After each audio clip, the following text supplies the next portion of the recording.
Сіздермен қауышқаныма өте қуаныштымын. Бүгін біз сіздермен үлкен жүректі адам, дарынды актер Фархат Әбдірайымов туралы әңгімелесеміз. Оның актер және продюсер ретінде 30 жылдан астам тәжірибесі бар.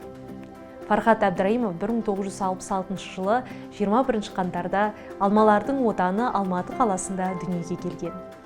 Ол актерлық мансапты армандаған емес. Мектептен кейін Алматы технологиялық институтының технология және қоғамдық тамақтандыру факультетіне оқуға түсті. 1988 жылы оқуын бітіріп, бірден турист мейрамханасының директоры болды. Көп ұзамай оның өмірінде үлкен өзгерістер орын алды. Фархат аға киноға Абай Қарпықовтың арқасында келді. Ол тіпті оны фильмдегі әкем деп атады. Кездесу ұлттық кинематографияға нағыз дарынды сыйлады. Артистік өнер Фархат Нұрсұлтанұлы табиғатынан жаратылған. Жасөспірім кезінде мектеп театрында ойнаса, университетте КВН командасын басқарды. 1994 жылы Фархат Шәкен Айманов атындағы киностудияға актер болды. Фархат Әбдірайымов үлкен экранда алғаш рет 1996 жылы «Кім нәзік» фильмінде көрінді. Сол кезде жас актермен Бөпеш Жандай, Ксения Качалина, Болот Бейшеналиев, Аристарх Ливанов және басқа да танымал актерлер ойнады. Бірақ 1998 жылғы «Фара» картинасы оған үлкен атақ пен танымалдылық әкелді. Сценарийді Абай Қарпықов Фархат Әбдірайымовқа арнайы жазған. Мұнда ол мафия аңдыған банк директорының аңғал және ақкөңіл ұлын ойнады. Фильмге танымал әнші Кристина Арбакайте де түсті. Сюжет бойынша ол күтпеген жерден басты кейіпкердің жолында пайда болды. Оның ұлына қымбат операция керек болды.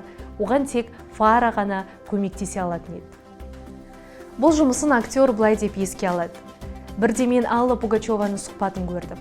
Және ол Кристина Арбакайтының барлық актерлық образдарының ішінде оған біздің фильмдегі рөлі көбірек ұнайтынын айтты. Картина Алматыда түсірілген. 1999 жылы Фара рөлі үшін суретші Мәскеу халықаралық кинофестивалінде күміс әулие Георг жүлдесін алды. Айтпақшы, Фархат Нұрсұлтанұлының шоқтығы биік жеңістері аз емес. 1996 жылы ол ресейлік кино баспасөзінің үздік ер адам рөлі номинациясын жеңіп алды. Кейін жыл кино жұлдызы номинациясында алтын адам сыйлығының иегері атанды. Ал Фархат аға 2003 жылы Қазақстан Республикасы президентінің құрмет грамотасын алса, 2014 жылы құрмет орденімен марапатталған. Айта кетейік, Фархат аға 2 мәрте Қазақстан қоғамдық халық сүйіктісі сыйлығының лауреаты атанды. Сонымен қатар ол бильярдты қатты жақсы көретін. 2001 жылдан бастап Қазақстан Республикасы бильярд спорт федерациясының вице-президенті болған. Актердің фильмографиясы да өте кең. Шығармашылық белсенділігі кезеңінде ол 50-ден астам фильмге түсті. Фархат Әбдірайымов сүйкімді романтиктерді де, қаһарлы жауыздарды да сомдады. Актерлық еңбектің бар қызығы осында. Қазақстандықтар Фархат Әбдірайымовты шын жүректен жақсы көреді және бағалайды.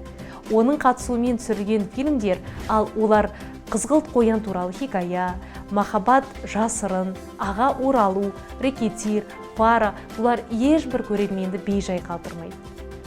Ол жай ғана дарынды актер емес, нағыз адам, мейірімді, жанашыр, ашық. Оның досы, әрі әріптесі Абай Қарпықов Әбдірайымовты еліміздегі барлық фильмдерінің бойтұмары дейді. Әр картинада дерлік кем дегенде бір ғана кішкене эпизод бар, бірақ оның өзі ойнап кетеді. Фархат қабілетімен қатар кәсіби шеберлікті де меңгерген тамаша актер.